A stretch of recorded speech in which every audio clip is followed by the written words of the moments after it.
Bom dia, pessoal. Bom dia. Deixa eu falar para vocês. Como eu estava dizendo para vocês ontem, nem terminei de falar.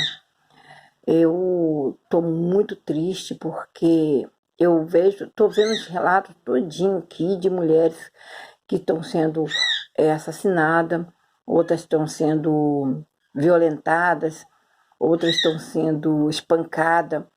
Eu vivo assim no YouTube vendo essas coisas, o que está acontecendo, até com criança mesmo, né? As meninas sendo violentadas pelos próprios parentes, pelos próprios pais, né? O pai não tem aquele amor, aquele carinho, não é aquele pai carinhoso, né? Quase que a minha filha caiu numa cilada dessa, né?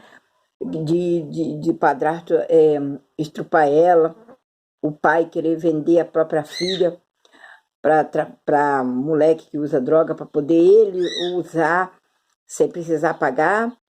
Aí quem ia pagar é a minha filhinha, que só tinha 7 anos na época, como eu já falei para vocês no outro vídeo, mas Deus abençoou e ajudou, né? E não aconteceu nada pior. Com a minha filha que ele criou desde de novinha, também como se tratava e chamava ele de pai. Ele tentou estrupar ela, né?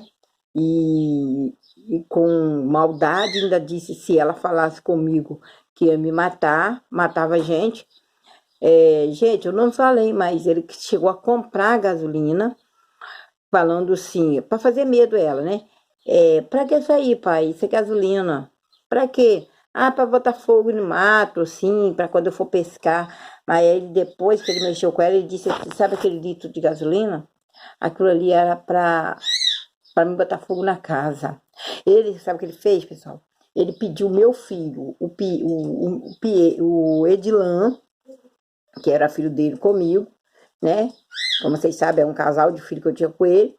Falou, Panha, chama sua irmã, fica aqui na casa da sua avó, que era a mãe dele, porque quando a sua mãe chegar, que estiver dentro de casa, eu vou botar fogo na casa, gasolina na casa, assim por fora, eu vou botar fogo com ela e o resto dentro.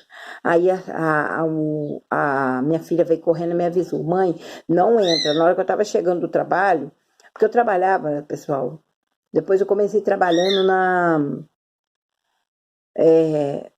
horta de goiaba, fazendo, eu e a irmã dele. A gente fazia bananada também, e meu patrão era um advogado, né?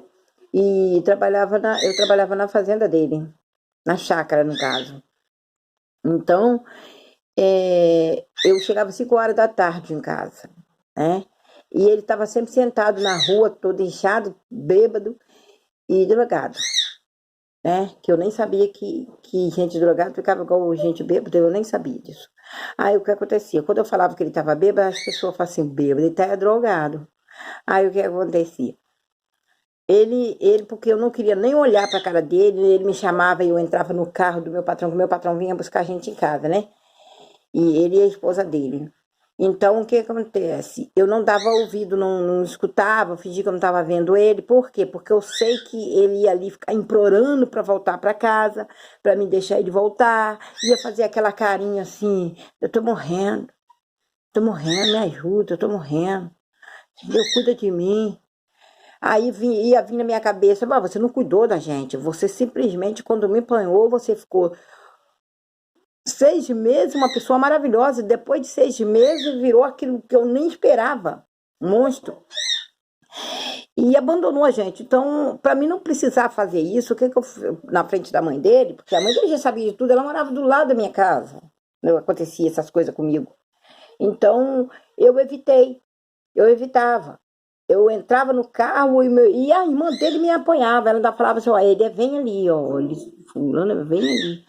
Aí o que que eu fazia? Eu entrava no carro depressa, assim, ele falava assim, peraí, eu quero falar com você. Meu patrão fazia para parar, eu falei, não, não, não, toca o carro para frente. Aí ele ia e eu expliquei para ele por quê. Ele falou, você tem razão. E a irmã dele me dava maior apoio. Aí, me dava apoio, gente, mas por trás das minhas costas, ela falava muito mal de mim, inventava até que que eu estava com outro, que eu falava que estava com outro, e na cabana, você sabe como é que... Olha, eu já contei várias coisas para vocês, vários relatos aqui. Eu tinha tanto medo dele por causa das facas, de faca, por causa dos meus filhos, ficar em casa sozinho, que eu jamais ia falar da minha vida para ela. Eu sempre falava bem dele para perto dela, para mim não ter que meus filhos ter que passar, para os meus filhos não ter que morrer, entendeu? Meus filhos não ter que eu chegar em casa e topar meus filhos mortos, porque ele tinha coragem de fazer isso, porque ele chegou a dizer para mim assim, 3 vezes quando eu não queria ele. Eu matei 2, eu posso matar 3. Eu virei e falei assim, você matou 2. E eu sei que ele matou. E eu sei que ele matou.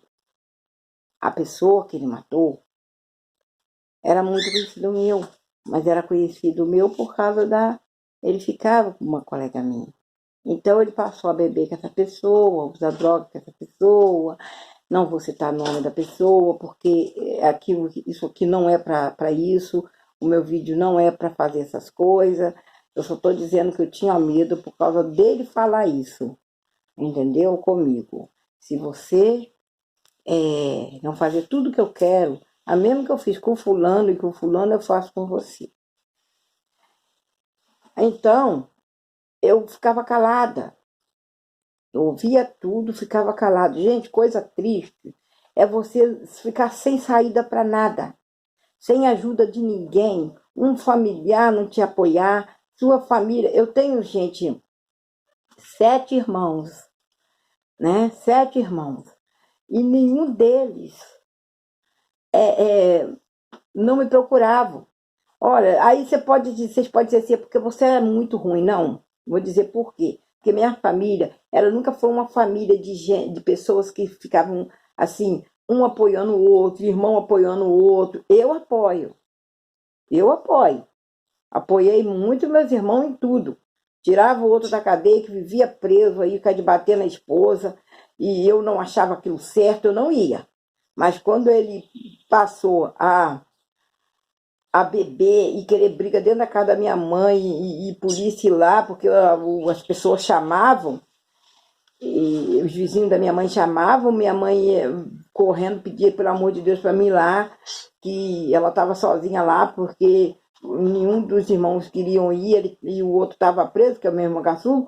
Eu saía do meu trabalho e ia lá correndo para apoiar minha mãe, porque ela estava chorando muito, e por causa disso, e ela estava com pressão, ela tem pressão alta, ela tem problema de tireoide, né, diabetes, então eu ia lá correndo para estar lá ao lado dela.